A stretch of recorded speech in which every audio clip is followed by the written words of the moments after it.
Hello, everyone. Matt Malatesta here, VYPE Media. We are talking to Dominic Daste, the head coach at Eastside Catholic in the state of Washington. Coach, we are in the playoffs. You had a tremendous season, regular season. You kind of had what I love about coaches, you got to be flexible. Y'all played in Salt Lake City, then you had a team cancel on you. Now you're waiting to see who you play in the playoffs. Um, this weekend. You're the 3 seed going into the postseason. Coach, just talk about looking back on, you're 8-1. Just looking back on the season. What are the biggest takeaways as you get into the playoffs? I think some of the bigger takeaways is that I do think our team has improved week over week. We've established some kids who maybe haven't we didn't know of or we didn't think were ready to play in real time and in meaningful downs and stuff like that. So we've developed some kids which have been really nice. We've came some adversity in terms of injuries, especially our last game, I should say. When we played Beach a couple weeks ago, our whole team was puking with the flu and had all kinds of stuff. And so we went into that game pretty bare boned in terms of game planning and just kind of relied on our bread and butter of what we do. And so it was really nice to go out and put that type of performance together versus a top 10 team in our state and win convincingly on a just miserable night of rain and that kind of stuff. And so, things like that, which gives you the impression maybe the arrows are pointing up and we're headed in the right direction. Obviously, the next 4 or 5 games will tell you the real score of what's going on with your program. And our goal is to go out and play well here the next 4 week season or 5 week season and see what we can do. It's kind of cool. I mean, you're right. It's a war of attrition. It's a battle all the way through the season. And, you never know what you're going to get. Just like you said, having kids go out the flu. Is that when you fall back on the program as a entity? Yeah, I think that's really like I just talked briefly about us kind of stripping everything down, right? And so I'll use Rainier Beach as kind of an overall or a microcosm of what we kind of hopefully produce in our program is we went out to practice Tuesday before Rainier Beach and we had half our team and there was people sick. We were a little banged up. And so after the practice, I looked at our coordinators and coaches and I just said, let's like go back to day one. This is what we're going to do. We don't need anything else. And then we just have to be able to run our basics because there's going to be some kids playing who we don't know. They completely understand some more intricate things because they haven't got as many reps. And so, you try to build a program where it is conceptually next man up, right? I don't wholeheartedly believe in that because there's some people you just can't replace, right? But for us, effort is going to be the same, finish is going to be the same. The level of ability might be different, but the person who is going to step into that role, their effort, their finish, their willingness to contribute, and all those things should be the same. Lucas had a solid season, at quarterback. It seems like y'all are a little old schooly. What I do love about what y'all do is y'all are physical football, and that just wins high school games. Yeah. You know, and it's whether you're in Washington or Texas or New Mexico, if you can control the clock, run the ball, and dominate physically, you are going to win a lot of games. Why Yeah, do people get so enamored with not doing that? They want to throw it around and it's a cool brand of football, but it doesn't win. I mean, if you think about it, football's pretty simple, right? You have 3 to 4 opportunities to go 10 yards when you really think about it, or stopping somebody from going 10 yards, right? And so coaches screw it up.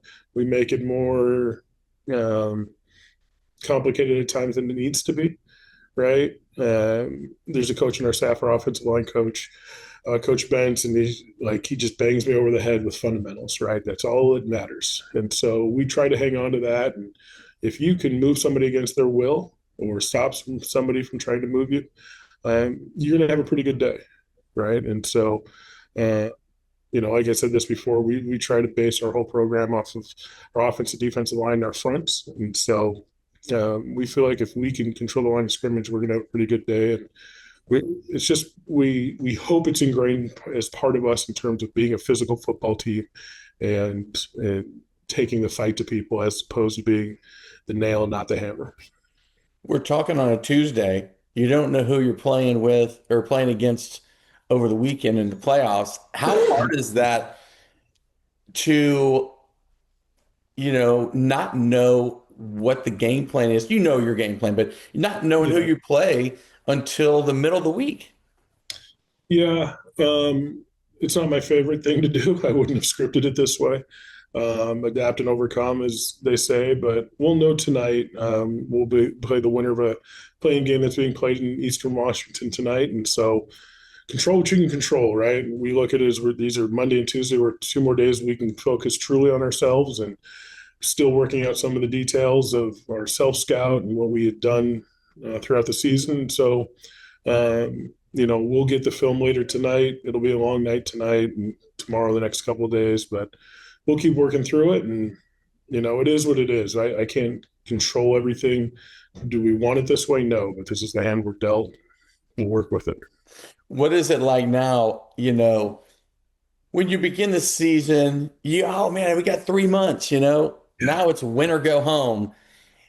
Is it a different vibe? Is the coaching different? Are the kids feeling it? What is the vibe now that we're in the beginning of November? I think our group, they do a pretty good job of staying the course, right? And so, not to say there's not an added buzz, and we know it's at stake. We've been in these situations a few times, and so I think for us, our group and our team and coaches, and we believe we have a general shot. Not to say there's not good teams out there as well, but if we focus on ourselves and we play a game that we're capable of, we think we have an opportunity to advance through the playoffs. Obviously, it starts this Saturday, but it's amazing how much work you put in over 9 months, and I feel like it's blinked in the season.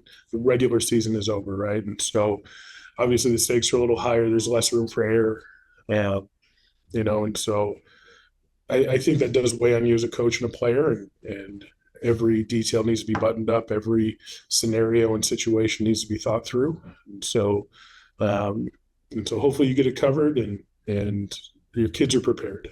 Right. I think you've heard me say before, you base your happiness off of the decision of 15-year-olds is not a great way of going about getting sleep at night, but Well, you're really good to soundboard off of this, but you were in the college ranks.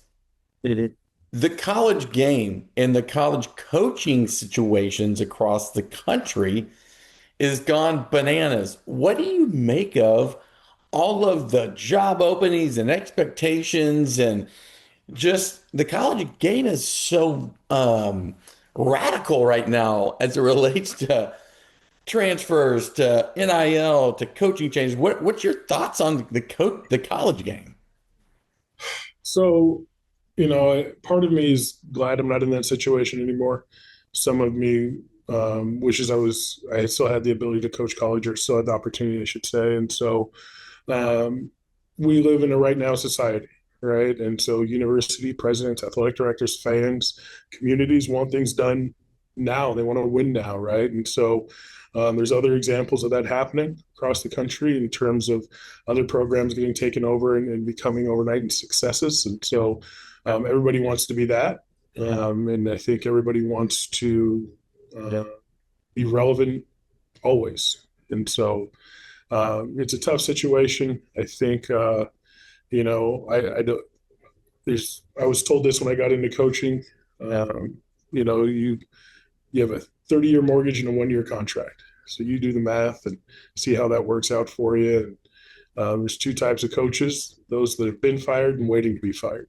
And so that's a little bit of the world coaches live in as they go down that path of coaching, right? And so but I don't wish anybody to get fired or anything like that. But I think it helps when they're giving you 7 figures to go away. Right. Well, Coach, you talk about relevancy. Y'all are very relevant in the Washington State private school playoffs. Let's get it going. Starting this week, we don't know who we're playing, but you're going to suit them up. You're going to suit them up and let it rip. We'll talk next week. Can't wait to hear what happened. Matt with VYPE with Coach Dom Daste of Eastside Catholic. We'll see y'all at the game. Appreciate you, Matt. Roll Creed.